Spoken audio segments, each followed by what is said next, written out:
Hi hello నమస్తే వాస్తవం టీవీకి స్వాగతం. నేను మీ దండుగుల శ్రీనివాస్. కేటీఆర్ అరెస్టుకు రంగం సిద్ధమైంది. మొత్తానికి రేవంత్ రెడ్డి సాధించాడు.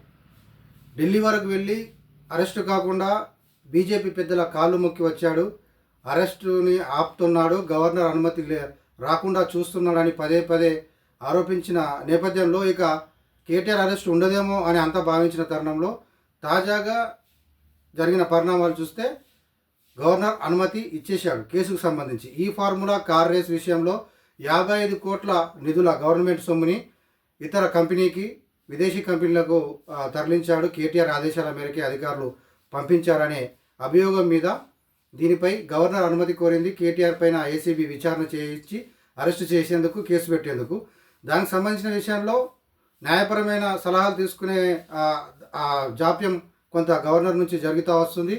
ఈ క్రమంలోనే ఢిల్లీకి వెళ్ళడం, కేటీఆర్ లగచర్ల విషయంలో రైతులను తీసుకొని వెళ్ళిన నేపథ్యం కావచ్చు, అంతకుముందు వెళ్ళిన దాన్ని చూస్తే కేవలం ఢిల్లీకి వెళ్ళింది కేంద్ర పెద్దలతో కలిసి తన అరెస్టుని అడ్డుకోవాలని, గవర్నర్ అనుమతి ఇవ్వకుండా తనపై కేసు పెట్టకుండా అనుమతి ఇచ్చేందుకు నిరాకరించే విధంగా చూడాలని చెప్పి కోరుకున్నాడు. కేటీఆర్ బీజేపీ పెద్దలతోని ఒక మ్యూచువల్ అండర్స్టాండింగ్కి వచ్చారని చెప్పి పదే పదే ఇక్కడ కాంగ్రెస్ పెద్దలు, సీఎం సహా ఆరోపించిన నేపథ్యంలో కొండంత రాగం తీసి అన్నట్టుగా భావించారు జనాలు కూడా. ఏదో అరెస్ట్ చేస్తాము అది ఇది అని అన్నా కానీ సాగనివ్వలేదు. అరెస్ట్ కాడు ఇక కేటీఆర్ అనుకున్నారు. కేటీఆర్ కూడా పదే పదే నన్ను అరెస్ట్ చేయండి అని ఊవిలూరుతూ వస్తున్న నేపథ్యంలో గత కొద్ది రోజులుగా ఈ అంశం చల్లబడింది.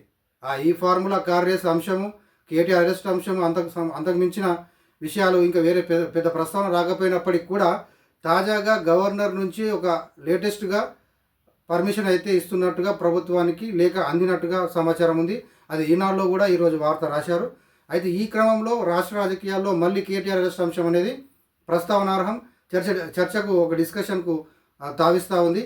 అయితే వెంటనే ఏసీబీ అధికారులు కేసు ఎఫ్ఐఆర్ నమోదు చేసి విచారణ చేపట్టనున్నారు. విచారణ చేపట్టిన వెంటనే అరెస్ట్ చేస్తారా, కొంత టైం తీసుకుంటారా, లేకపోతే కాలయాపన పేరుతో అరెస్టును ఆపుతారా? అయితే అరెస్టును ఆపే అంశంలో మాత్రం ప్రభుత్వం మరింత బద్దమయ్యే అవకాశం ఉంది. ఆల్రెడీ ఒక స్టెప్ వేసింది. పులి మీద స్వారీ చేస్తున్నట్టుగానే కేటీఆర్ అంశంలో వెనక ముందు ప్లస్ మైనస్లు కనబడతా ఉన్నాయి. ఇప్పుడు కేటీఆర్ అరెస్ట్ అవసరమా అని ఒక సైడు, అరెస్ట్ చేయాల్సిందే లేకపోతే జనాలు నమ్మరు అని ఇంకో కోణం, రెండు వాదనలు వినిపిస్తున్న తరుణంలో ఇంకో మూడో కోణం ఏంటంటే వ్యక్తిగతంగా రేవంత్ రెడ్డి కేటీఆర్ని టార్గెట్ చేశాడనేది మనం ఇక్కడ చెప్పుకోవాల్సి వస్తుంది. ఎందుకంటే తనను జైలు పాలు చేసిన కేసీఆర్, ఆ కుటుంబీకులు, కేటీఆర్ ఇదంతా కూడా ఒక కసి మీద ఉన్నాడు రేవంత్ రెడ్డి. తనకు ఒక మంచి అవకాశం వచ్చింది సీఎంగా. కాబట్టి ఈ సమయంలో వీళ్ళని ఒక అవినీతి పరులుగా, వీళ్ళు దొంగలు దోచుకున్నారు ఇవన్నీ ఏకంగా బహిరంగ సభల్లోనే ఆయన ధరణి పేరుతో 100 కోట్లు 1000 కోట్లు దోచుకున్నారని ఒక సీఎంఏ ఆరోపించిన నేపథ్యంలో, వాళ్ళ మీద ఒక అవినీతి పరులు ముద్ర వేసిన నేపథ్యంలో ఇంకా అరెస్టు చేయకుండా ఆపే ప్రసక్తే లేదు. తన కసి, తన కక్ష, తన పాత పగను కూడా ఈ సందర్భంగా రెండు కలిసి వస్తాయనే విషయంతో రేవంత్ రెడ్డి బాగా కసి మీద అయితే ఉన్నాడు. ఇప్పుడు ఈ అనుమతి ఇచ్చిన నేపథ్యంలో విచారణ అనంతరం ఖచ్చితంగా అరెస్టు చేస్తారు. అరెస్టు చేసిన తర్వాత రాజకీయ పరిణామాలు ఎలా ఉంటాయి, ఎవరికి మేలు జరుగుతుంది, ఎవరికి జరగదు అనే విషయాన్ని మనం డిస్కషన్ చేస్తే దీనివల్ల కాంగ్రెస్ పార్టీకి 100% మేలు జరిగే ప్రసక్తి లేదు. అట్లాగే బీఆర్ఎస్ పార్టీకి కూడా కొంత మేలు జరుగుతుంది. వాళ్ళు ఊహించినంతగా పేద పార్టీకి జీవం పోయకుండా కానీ కొంత కేటీఆర్ పట్ల జైలుకు పోయింది అనేది జనాల్లో కావచ్చు, ఆ పార్టీలో కావచ్చు, కొంత బూస్టింగ్ అయితే వస్తుంది. అట్లాగే 50-50%గా కాంగ్రెస్కు లాభం జరగవచ్చు. ఒకటి ఏంటంటే ఇప్పుడు అవసరమా కేటీఆర్ని అరెస్ట్ చేయడం, చాలా సమస్యలు ఉన్నాయి. ఇప్పుడు అరెస్టులు, రాజకీయాలు ఇవన్నీ మాకు అవసరమా అని జనాలు పెద్దగా ఇంట్రెస్ట్ చూపకపోవడం ఒక అంశం అయితే, అదే జనాలకు వీళ్ళు మళ్ళీ బహిరంగ వేదికల్లో రాబో ఎలక్షన్స్ ఏదైనా కానీ మళ్ళీ అసెంబ్లీ ఎలక్షన్స్ వరకు కూడా వీళ్ళు దొంగలు కాబట్టే ఇదిగో చూడండి ఈ అవినీతి మీద నేరారోపణ రుజువైంది, విచారణలో రుజువైంది కాబట్టి అరెస్టు చేశాము, జైలు పాలయ్యాడు, దొంగ అవినీతి పరుడు అని చెప్పడం కోసం జనాలకు ఏదైతే మేము చెప్పామో దొంగల కేసులు బయటకు తీస్తాము, ఫోన్ ట్యాపింగ్ తర్వాత విషయంలో ఫోన్ ట్యాపింగ్ కావచ్చు, ఇంకా ఇతరత్ర అన్నీ కూడా ఒక్కొక్కటి బయటకు తీసి వీళ్ళ 10 ఏళ్ల అధికారంలో ఎంత అరాచకాలు, ఎంత అవినీతి జరిగిందని జనాలకు చెప్పేందుకు ఈ అంశాలు రేపు మళ్ళీ ఆ ఎలక్షన్ మూమెంట్కు పోయినప్పుడు చెప్పేందుకు మళ్ళీ మీరు బీఆర్ఎస్ వైపు పోతే ఈ దొంగలు ఇలాంటి దొంగలు ఉన్నారు, నిరూపణ చేసినాం, బోన్లో నిలబెట్టినామని చెప్పుకోవడం కోసం మాత్రం రేవంత్ రెడ్డికి ఒక ప్రధాన అస్త్రంగా దొరికే అవకాశం ఉంది. దాన్ని ఎట్టి పరిస్థితుల్లో ఆయన చేజార్చుకునేటట్టుగా లేడు. కాబట్టి అరెస్ట్ అనేది తథ్యంగా వస్తుంది. అరెస్ట్ తర్వాత కనీసం 3 నెలల పాటైనా జైల్లో గడపాల్సిన పరిస్థితి అయితే ఉంటుందని అంటున్నారు. ఎందుకంటే ఈడీ కేసుల్లో ఒక 6 నెలల వరకు ఖచ్చితంగా మినిమం 6 నెలల వరకు అయితే బెయిల్ దొరికే ఛాన్స్ ఉండదు. ఏసీబీ కేసు కాబట్టి ఇది ఏసీబీ కేసులో దాదాపు అయితే ఒక కనీసం 3 నెలల పాటు అయితే జైల్లో ఉండాల్సిన పరిస్థితి వస్తుంది. అయితే ముందే ప్రిపేర్ అయిపోయి ఇక నేను జైలుకు పోతా పంపించేటట్టుగా ఉన్నాడు అక్రమ కేసులు అనుకుంటా కేటీఆర్ కూడా ఆ మధ్యలో మాట్లాడాడు. ఆ తర్వాత కూల్ అయిపోయాడు దాని మీద. ఇప్పుడు మళ్ళీ ఈ రోజు నుంచి మళ్ళీ స్టార్ట్ కాబోతుంది దాని మీద. వార్తాపత్రికలు కూడా మీడియా కూడా దీనిపైన మళ్ళీ ఫోకస్ పెట్టనుంది. అయితే జమిలీ ఎన్నికల నేపథ్యం ఓవైపు దుమారం రేపుతా ఉంది. ప్రాంతీయ పార్టీల ఉనికి లేకుండా చేస్తుంది కేంద్రం. బీజేపీకి లాభం జరుగుతూ ఉంది. ప్రాంతీయ పార్టీల గొంతు నొక్కేస్తుంది, వాళ్ళ ఉసురు తీసుకుంటుంది.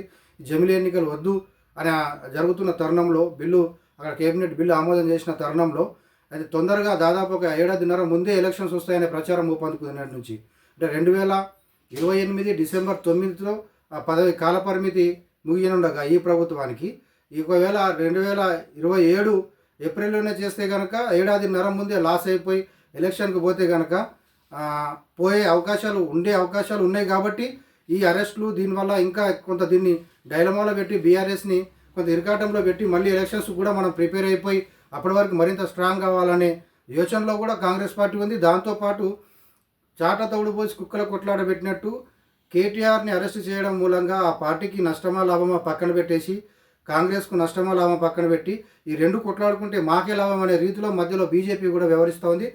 ఈ గవర్నర్ అనుమతి ఇచ్చిన నేపథ్యం కూడా అరెస్ట్ చేసుకోండి అనే అనుమతి ఇచ్చిన నేపథ్యం కూడా బీజేపీకి ఏమైనా ఇక్కడ రాష్ట్రంలో పార్టీ పరంగా ఏమైనా మేలు జరిగి స్ట్రెంథన్ చేసే విషయంలో మేలు జరిగే అవకాశాలు ఉన్నాయనే కోణంలో కూడా బీజేపీ ఆలోచిస్తుంది. ఎందుకంటే తెలంగాణలో బీజేపీ అధికారంలోకి రావాలని ఉవ్విలురుతూ ఉంది.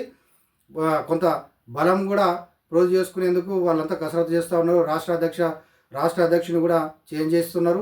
కొత్తగా ఈటెల రాజేందర్కి ఇచ్చే అవకాశాలు ఉన్నాయనే ప్రచారం జరుగుతున్న నేపథ్యం కొంత ఊపు వచ్చే అవకాశాలు స్థానిక సంస్థల్లో మున్సిపల్ ఎన్నికల్లో కొంత వాళ్ళు బలాన్ని ప్రదర్శించుకొని మేము కూడా ఉన్నామని జనాల ముందు చూపించుకునే క్రమంలో వాళ్ళు కూడా రెడీ అవుతున్న ఈ టైంలో కేటీఆర్ అరెస్టు, రేవంత్ రెడ్డి కసి పగ ఇవన్నీ ఈ పరిణామాలన్నీ కూడా బీజేపీ ఆసక్తికరంగా గమనిస్తూ ఉంది. రేవంత్ రెడ్డి భుజం మీద తుపాకీ పెట్టి కాల్చిందనే ఒక వాదన కూడా కాలుస్తూ ఉంది. కాబట్టి తనకు నష్టమేం లేదు, వాళ్ళిద్దరు కొట్టుకుంటేనే బాగుంటుంది, మేము మధ్యలో ఆల్టర్నేట్గా జనాలు మా వైపు చూస్తారు, బీజేపీ నయం ఉందని చూస్తే కనుక సక్సెస్ కావచ్చు, అధికారం వైపు పోవచ్చు అనే కోణంలో కూడా బీజేపీ ఆలోచిస్తున్నట్టుగా ఈ విశ్లేషకులు కూడా మనం డిస్కషన్లో కనబడతా ఉంది. మొత్తానికి రేవంత్ రెడ్డి అనుకున్నది సాధించాడు. జైలుకు పోక తప్పదు, ఊచలెక్క పెట్టక తప్పదు అని రేవంత్ రెడ్డి ఏదైతే అన్నాడో మొత్తానికి వెంటబడి సాధించాడు. త్వరలో కేటీఆర్ అరెస్టుకు రంగం సిద్ధమైపోయింది. ఇక రాజకీయాల్లో కొంత మార్పులు, డిస్కషను, వాడి వేడి కూడా పెరగనుంది. ఈ క్రమంలో మళ్ళీ బీఆర్ఎస్ పార్టీలో కూడా ఒక చర్చ. అప్పటికి కేసీఆర్ ఒకవైపు అసెంబ్లీ సమావేశాలు ఇంకా నడుస్తూ ఉన్నాయి. సోమవారం నుంచి మళ్ళీ 1 రోజుల పాటు ఉన్నాయి. కేసీఆర్ ఫామ్ హౌస్కే పరిమితమైన నేపథ్యం. ఆయన వస్తాడా రాడా, వచ్చేటట్టు కనబడతలేడని ఒక డిస్కషన్. కేటీఆర్ అరెస్టు ఇవన్నిటి విషయాల్లో చూస్తే ఇక ఫామ్ హౌస్ వీడి కేసీఆర్ బయటకు రావాల్సిన పరిస్థితి వస్తుంది. దాంతోపాటు బీఆర్ఎస్లో ఒక కుదుపు అయితే రాబోతోంది, ఒక చలనం రాబోతూ ఉంది. మరింత రాజకీయాలు వేడెక్కనున్నాయి.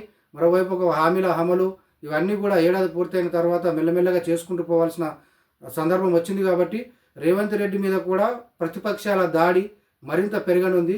ఇది ఆషామాషిగా కాదు, ఇప్పటికే ప్రతిపక్షాల దాడి ఒకవైపు ఎక్కువగా జరుగుతున్న టైంలో కేటీఆర్ని అరెస్ట్ చేసి జైలుకు పంపిస్తే మరింత ఉవ్వెత్తున ప్రతిపక్షాలు నిలదీసే ఛాన్స్ ఉంది, బీఆర్ఎస్ కానీ అటు బీజేపీ కానీ.